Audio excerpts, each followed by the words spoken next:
Саламатсыздар ма? Бүгінгі дәрістің тақырыбы электр желісіндегі қысқа тұйықталу. Осы дәрісте қысқа тұйықталудың негізгі түрлері, негізгі анықтамасы және де пайда болу шарттарын айтамыз. Жалпы қысқа тұйықталу бұл электр қондырғыларының тоқ өткізгіш бөліктерінің әртүрлі фазалары арасындағы кездейсоқ тұйықталу салдарынан пайда болады. Мұндай тұйықталулар сәйкес тізбектің кедергісін күрт төмендетеді. Бұл тоқтың қолайсыз өсуіне әкеледі. Және де қазіргі уақытта, қазіргі қуатты электр жүйелерінде қысқа тұйықталу тоқтары ондаған және жүздеген мың амперге жетуі мүмкін. Электр аппаратындағы және өткізгішіндегі мұндай тоқтар үлкен электродинамикалық күштерді, сондай-ақ күшті термиялық әсерді тудыртады. Мысал айтқанда, бізде кабель немесе сымдардың қысқа тұйықталуының әсерінен бізде олардың сыртындағы оқшаулағышы балқып кетеді, және де балқығаннан біздер олар бір-бірімен балқып жабысып қалады. Және де қысқа тұйықталудан сақтайтын аппараттарды айта кетсек, бұл 1000 вольтқа дейінгі және де одан да жоғары тізбектерде ажыратқыштар мен сақтандырғыштармен ажыратылады. Оларға мысалы айтқанда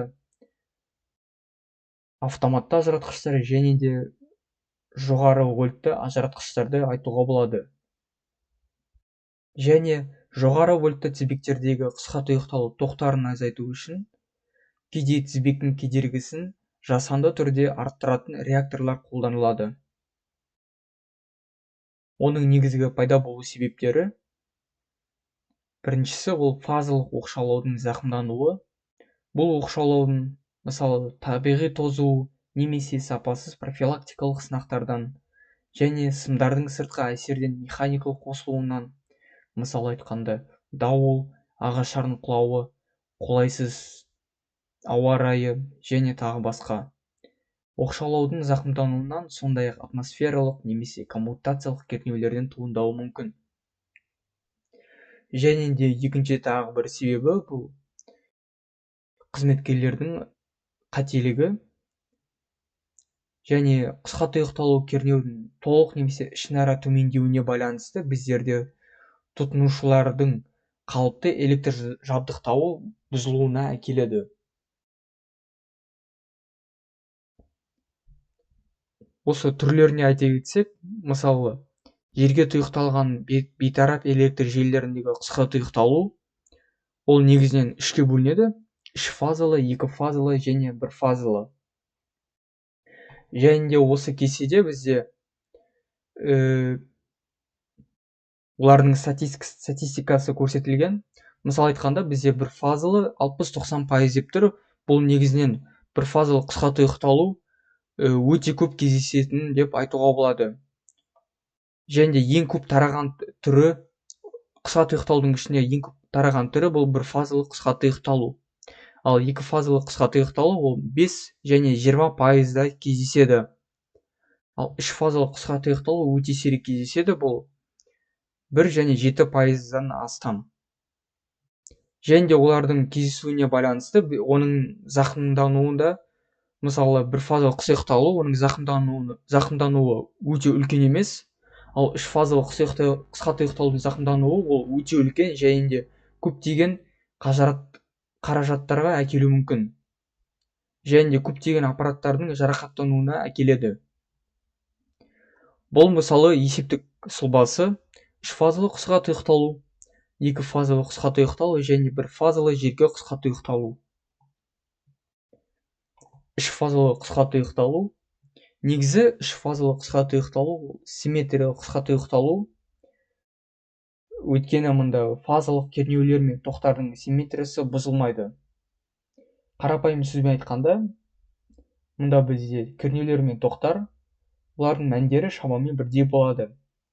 Және де бұл жағдайда қысқа тұйықталу нүктесіне дейінгі барлық фазалардың кедергісі бірдей деп есептелінеді. Қысқа тұйықталу тоқтары жоғары артады, және де фазалық және фаза аралық кернеулер біршама төмендейді. Ал бұл үшфазалық қысқа тұйықталу кезіндегі фазалық тоқ формуласы, мұнда көргеніміздей бұл үш фазының тоқтары, және де бұл оның формуласы, мұнда УФ бұл фазадағы кернеу мәні, ал ZK бұл толық кедергі, қысқа тұйықталудағы толық кедергісі. Ал мұндағы UL бұл линиядағы кернеу, мұндағы ZK сол толық кедергісі. Үш фазалы қысқа тұйықталу кезіндегі оның есептеу сызбасы.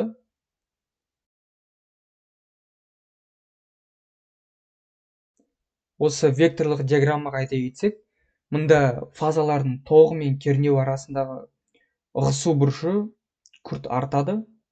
Номиналды ығысу бұрышы бұл 5-7 градус.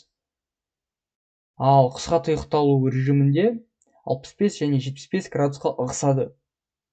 Мұндағы көргенімізде векторлық диаграммада мұндағы 5-7 градусы бұл номиналды мәні, ал 65-75 бұл енді қысқа тұйықталу кезіндегі ығысу бұрышы. Мұнда бұл ығысу бұрышының формуласы φk тең болады арктангенс x бөлінген r. Мұндағы x бұл активті кедергісі, r индуктивті, ал z бұл толық кедергісі. Екі фазалы қысқа тұйықталу бұл оның векторлық диаграммасы, және де бұл екі фазалы қысқа тұйықталудың есептеу сұлбасы. Мұнда бізде B мен C арасындағы қысқа тұйықталу.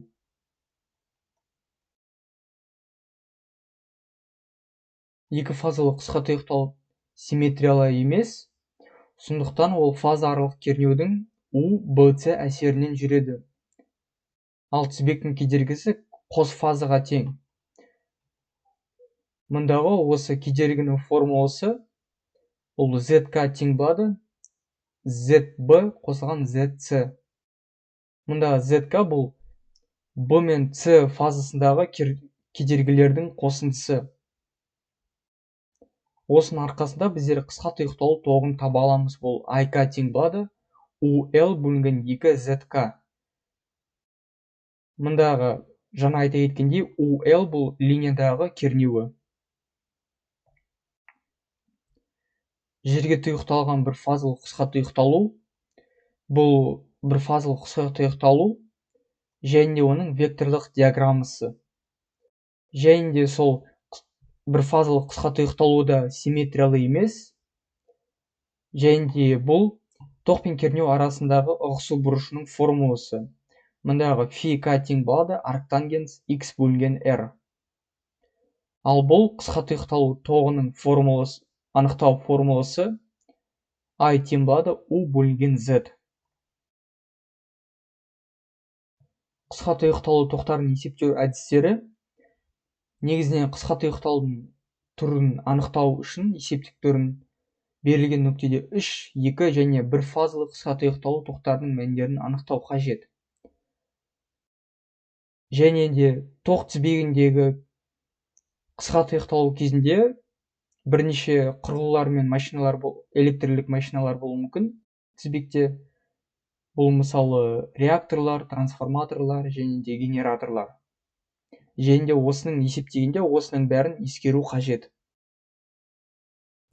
Екі фазалы және үш фазалы қысқа тұйықталу үшін электр желісінің әрбір сымының фазасының индуктивті кедергісін, сымының меншікті индуктивті кедергісін, өзара индукция кедергісінің айырмашылығы ретінде анықтауға болады. Мұнда оның өзінің формуласы x2 тең болады x3 тең болады xl алынған xm тең болады 0,145 көбейтілген логарифм a бөлген re. re бұл сымның эквивалентті радиусы, ал a сымдар арасындағы қашықтығы. Бір фазалы қысқа тұйықталу үшін бір-бірінен қашықтыққа эквивалентті радиустары бар сымдардан құралған эквивалентті жалған екі сымды желі бойынша токтың қайтарылуын болжаудан алынған жоқтау қатынасының формуласы